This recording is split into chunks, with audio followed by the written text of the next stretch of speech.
A man's greatest battle is not against external foes, but the insidious enemy within his own heart. It wears the guise of ease, of pleasure, of a life unchallenged. The ancient Stoics understood this enemy intimately. They did not fear the bite of the viper or the cold embrace of death as much as they feared the soft, yielding ground of comfort. This is the enemy that does not attack, but seduces. It promises peace, but delivers stagnation. It whispers of rest, but drowns ambition. The modern man, awash in unprecedented convenience, is a prime target. His world is curated for minimal friction. Food is delivered, entertainment is instant, and hardship is often mitigated before it can even be felt. This is a gilded cage, and its bars are forged from convenience. The Stoics, in contrast, actively sought difficulty. They understood that comfort is not a reward, but a potential poison, a slow decay of the spirit. Why would a wise man, given the choice between a soft bed and a hard truth, choose the former? The answer lies in the very definition of a life well lived. Imagine a soldier in training. If his drills were always easy, his marches always short, his rations always plentiful, would he be ready for the brutal reality of war? Of course not. His strength, his endurance, his mental fortitude are forged through precisely the opposite.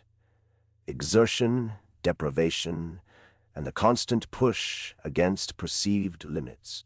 The Stoics applied this same principle to the inner life. They knew that the soul, like muscle, atrophies without resistance. They understood that pleasure, when it becomes the primary pursuit, distracts from the cultivation of virtue, the only true good. Seneca, writing to his friend Lucilius, stressed the importance of voluntary hardship. He advocated for periods of deliberate austerity, eating plain food, wearing rough clothes, and sleeping on the hard ground. Not for punishment, but for preparation. He recognized that the mind grows accustomed to its surroundings. If one is always accustomed to ease, then any minor discomfort becomes unbearable. A man who has never known hunger finds a single missed meal a crisis. A man who has never felt cold finds a slight chill an ordeal. This deliberate courting of discomfort serves a crucial purpose. It inoculates the mind against the inevitable adversities of life. It builds a resilience, a deep well of fortitude that can be drawn upon when genuine hardship strikes. Without this practice, a man is rendered fragile, emotionally and mentally brittle. He becomes dependent on external conditions for his well-being, a slave to the whims of fortune. This is the antithesis of Stoic freedom. Consider the paradox.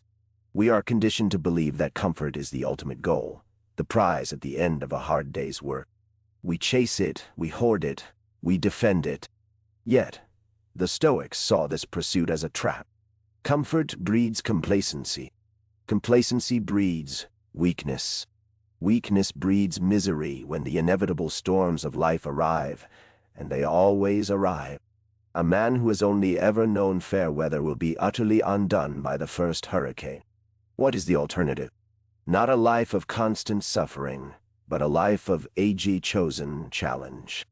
A life where a man does not shy away from difficulty, but sees it as an opportunity for growth. This means pushing beyond the easy path, seeking out tasks that stretch his capabilities, and embracing moments of quiet solitude and reflection rather than constant distraction. It means understanding that true satisfaction comes not from the absence of struggle, but from the mastery of it. Marcus Aurelius, in his Meditations, constantly reminded himself of this. He wrote of the fleeting nature of pleasure and the enduring power of virtue.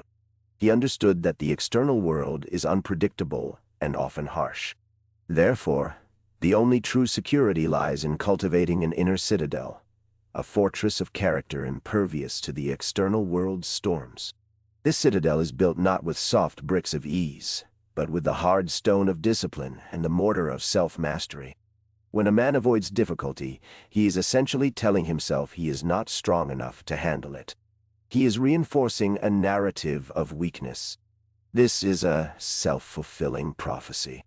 Conversely, when a man willingly faces a challenge, whether it's a difficult conversation, a demanding project, or a physical test, he proves to himself time and again that he is capable. He expands his definition of what is possible for him. The comfort we seek often manifests as an avoidance of discomfort. We avoid conversations that might lead to conflict. We avoid tasks that require significant effort. We avoid introspection that might reveal uncomfortable truths. This avoidance creates a void, a hollowness that no amount of external pleasure can fill. The Stoics understood that true fulfillment is an inside job. It requires facing the shadows, not running from them. It requires embracing the friction, not seeking to eliminate it. The irony is that the pursuit of comfort often leads to a less comfortable life in the long run. A life spent avoiding all risk, all effort, all potential pain, is a life lived in a state of perpetual low-grade anxiety. The anxiety of potential loss, the anxiety of inadequacy, the anxiety of a life unlived. The man who embraces discomfort, on the other hand, finds a deep and abiding peace. He knows he can handle what comes his way. He has built the inner strength. We must ask ourselves, what do we truly value? Is it the fleeting pleasure of ease, or the enduring strength of character? Is it the absence of struggle, or the triumph over it?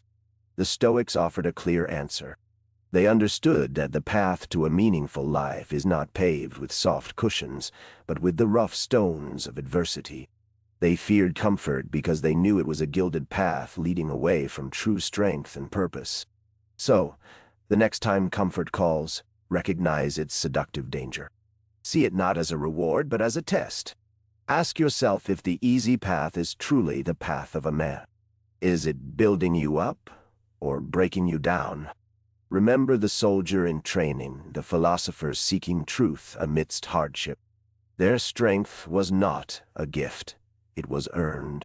Earned by facing the storm, not by hiding from the rain. The comfort you avoid today is the weakness you will carry tomorrow. This is not about seeking pain for its own sake. It is about recognizing that pain, difficulty, and discomfort are the tools with which character is built. To shy away from them is to refuse the very act of construction. The Stoics feared comfort because it was the ultimate enemy of self-mastery, the silent killer of potential. It is the enemy that promises peace, but delivers a slow, uneventful demise of the spirit. They sought not an easy life, but a virtuous one. And they knew that virtue is forged in the fires of challenge, not the tepid waters of convenience. The choice, as always, rests with the man.